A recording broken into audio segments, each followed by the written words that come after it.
नमस्कार। आज हम डिस्कस करेंगे Himachal Pradesh public service commission का प्रीवियस पेपर। जो प्रीवियस पेपर है इसका हम HPGK का सेक्शन डिस्कस करेंगे और ये आपके आने वाले नायब तहसीलदार का एग्जाम है, एलाइड का एग्जाम है या HS का एग्जाम है, कोई भी एग्जाम है उसमें डेफिनेटली आपकी हेल्प करेगा। वैसे नायब तहसीलदार के लिए जो हमने अलग से सीरीज चलाई है उसका ये पार्ट 4 है। यहाँ से आपको जो है आपके आने वाले बाकी एग्जाम्स में भी डेफिनेटली हेल्प मिलेगी। तो क्वेश्चन नंबर 12 मीनिंग के 12 से हम स्टार्ट करेंगे। इससे पहले के क्वेश्चन जो था हमने डिस्कस कर लिए थे पार्ट 3 में। पार्ट 4 में बाकी के क्वेश्चन डिस्कस करेंगे। यहाँ पर पूछते हैं कि चंबा क्षेत्र में मिले प्रस्तर अभिलेख अधिकर किस लिपि में पाए गए हैं। तो चंबा से जो इंस्क्रिप्शंस मिली हैं जो स्टोन इंस्क्रिप्शंस वहाँ से मिली हैं उनके ऊपर कौन सी लिपि है, उनके ऊपर कौन सी भाषा के द्वारा लिखा गया है।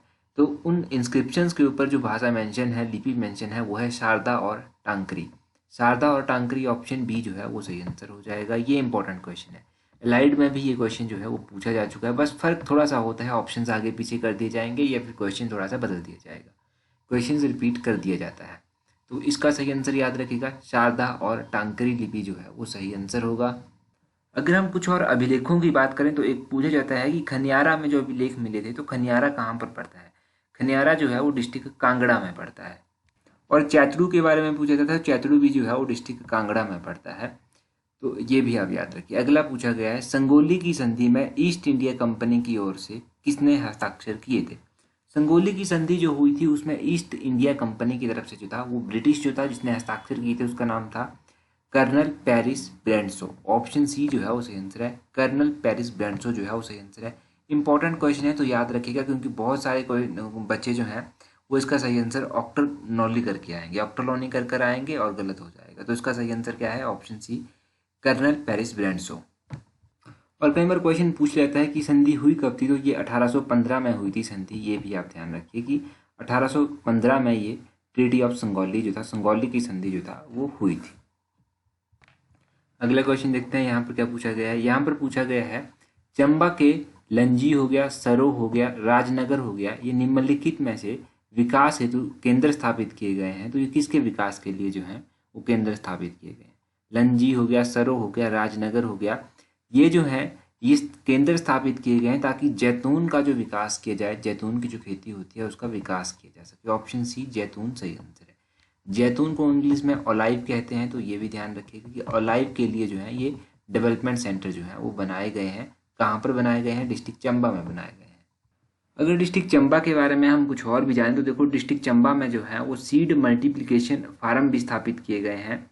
ये कहाँ कहाँ पर किए गए हैं, एक तो डिस्ट्रिक्ट चंबा के बनोटा में किया गया है, रजौरा में किया गया है, डिस्ट्रिक्ट चंबा के थुल्लट में किया गया है, डिस्ट्रिक्ट चंबा के आला में किया गया है, डिस्ट्रिक्ट चंबा के बघाट में किया गया है, डिस्ट्रिक्ट चंबा के धारवास में किया गया है। तो ये आप याद रखिए। डिस्ट्रिक्ट चंबा का जो पांगी है यहाँ पर चिलगोजा भी जो है वो पाया जाता है, तो चिलगोजा का भी ध्यान रखिए।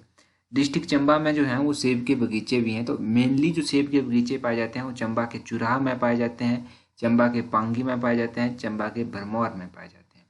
तो ये 3 अलग अलग क्वेश्चंस कॉन्सेप्ट आपने याद रखने हैं यहाँ से। एक तो हो गया ओलाइव सेंटर के बारे में, ओलाइव डेवलपमेंट सेंटर जो बनाए गए हैं यहाँ पर। दूसरा हो गया सीड मल्टीप्लिकेशन फार्म के बारे में। तीसरा हो गया जो एप्पल आपका कहाँ कहाँ पर प्रोड्यूस किया जाता है या फिर कहाँ कहाँ पर उगाया जाता है। तो ये सब आप ध्यान रखिए। अगले क्वेश्चन में पूछा गया है 15 क्वेश्चन में ये पूछते हैं what amount of hydro power has been harnessed out of 27,436 megawatt identified potential in Himachal Pradesh. तो हिंदी में देख लेते हैं एक बार।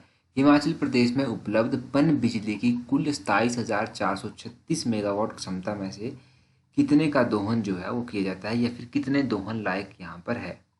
तो अगर हम बात करें इस क्वेश्चन की तो उसका सही आंसर है ऑप्शन सी 10,519 मेगावाट। अब ये जो 10,519 मेगावाट पन बिजली है इसका जो है वो दोहन कर लिया गया है।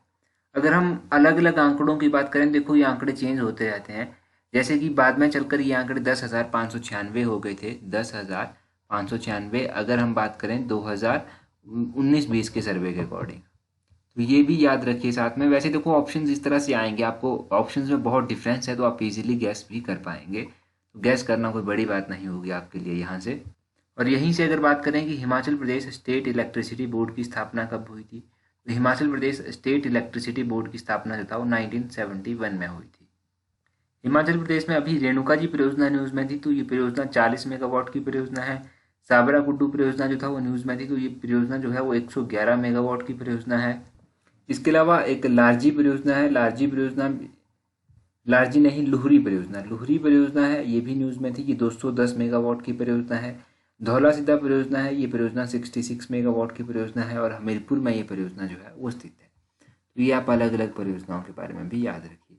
16 क्वेश्चन में पूछते हैं, हिमाचल प्रदेश में किस योजना के अंतर्गत गरीबी रेखा से नीचे रह रही 10 से 75 वर्ष की महिलाओं को उनकी अपंगता अथवा मृत्यु पर लाभान्वित किया जाता है? तो हिमाचल प्रदेश की योजना है जिसका नाम है मातृशक्ति बीमा योजना। ऑप्शन ए जो है वो सही आंसर है। मातृशक्ति बीमा योजना के तहत जो है वो 10 से 75 वर्ष के बीच में जो महिला आती हैं और जो अपंग हैं अथा तो उनको जो है इस योजना से जो है वो लाभ दिया जाता है। अगला क्वेश्चन देखते हैं। 17 क्वेश्चन में क्या पूछते हैं? 17 क्वेश्चन में पूछते हैं, निम्नलिखित में से किसको राज्य सरकार ने हिमाचल प्रदेश सार्वजनिक सेवा गारंटी एक्ट अधिनियम 2011 के अंतर्गत एक सार्वजनिक सेवा घोषित किया है? तो हिमाचल प्रदेश के द्वारा जो है वो सार्वजनिक सेवा गारंटी अधिनियम 2011 के अंतर्गत जो है वो मिट्टी की जांच यानी कि सॉइल टेस्टिंग को जो है एक सार्वजनिक सेवा जो है वो घोषित किया गया है। ऑप्शन सी सही आंसर है। अच्छा, इसके अलावा हिमाचल प्रदेश में जो है वो सॉइल टेस्टिंग प्रोग्राम भी चलाया गया है, यानी कि मिट्टी की जांच कार्यक्रम भी चलाया गया है। और प्रेजेंट टाइम में जो है हिमाचल प्रदेश में 11 सॉइल टेस्टिंग लैब्स जो है वो काम कर रही हैं। अगर हम 2019-20 के आंकड़ों के अकॉर्डिंग देखें तो 2019-20 तक जो है वो हिमाचल प्रदेश में 19,872 सॉइल सैंपल जो है वो एनालाइज किए जा चुके हैं। ये भी ध्यान रखिए। तो ये आपको ध्यान रखना है कि कितने डिस्ट्रिक्ट्स में ये सॉइल टेस्टिंग लैब्स जो हैं वो स्थापित की गई हैं। 11 डिस्ट्रिक्ट्स में की गई हैं, हिमाचल प्रदेश के 11 डिस्ट्रिक्ट्स में। और कितनी सॉइल जो है अभी तक एनालाइज की जा चुकी है? तो 19,872 सॉइल के सैंपल जो हैं वो इसके तहत कलेक्ट किए जा चुके हैं। अगला क्वेश्चन देखिए। अगले क्वेश्चन में पूछा गया है, निम्नलिखित में से सही मेल करना है आपको। यहाँ पर तो सूचियाँ दी गई हैं, तो उसी तरह जैसे हमने पहले भी क्वेश्चन किए थे इससे रिलेटेड। तो सबसे पहले तो आपके पास गेयटी थिएटर दिया गया है, कालका शिमला रेल दिया गया है, सत्यकाम दिया गया है, ओल्ड शिमला बैंक दिया गया है। गेयटी थिएटर का मैंने आपको कितनी बार बताया है? गेयटी थिएटर जो है वो किससे संबंधित है? इसके आर्किटेक्ट कौन थे? Henry Irwin. तो हेनरी इरविन यहाँ पर सही हो जाएगा, यानी कि यहाँ पर आ जाएगा डी। और कालका शिमला की बात करें तो कालका शिमला के जो इंजीनियर थे, जो कालका शिमला ट्रैक बनाया गया था, हिमाचल का सबसे पहला ट्रैक था ये, तो इसके जो इंजीनियर थे वो थे एच.एस. हैरिंगटन, यानी कि यहाँ पर सी ऑप्शन आ जाएगा। सत्यकाम को आप इजीली मैच कर सकते हैं सैमुअल इवान स्टोक्स के द्वारा, यानी कि ए के साथ इसको आप इजीली मैच कर सकते हैं। और उसी तरह ओल्ड शिमला बैंक, अगर आपको ओल्ड शिमला बैंक का नहीं पता है तो अभी आप जान लीजिए कि इसका सही आंसर क्या होगा। तो इसका सही आंसर होगा option D, Messrs Barrett and company. इसका ऑप्शन ई सही आ जाएगा। तो इस हिसाब से अगर आप सभी ऑप्शंस को देखेंगे तो DCAE आपके पास आया, तो इस हिसाब से DCAE ये ऑप्शन आपके पास आ गया सही। कौन सा? ऑप्शन सी इसका सही आंसर होगा, DCAE। तो इस तरह से आप इस क्वेश्चन को जो है वो सही कर सकते हैं।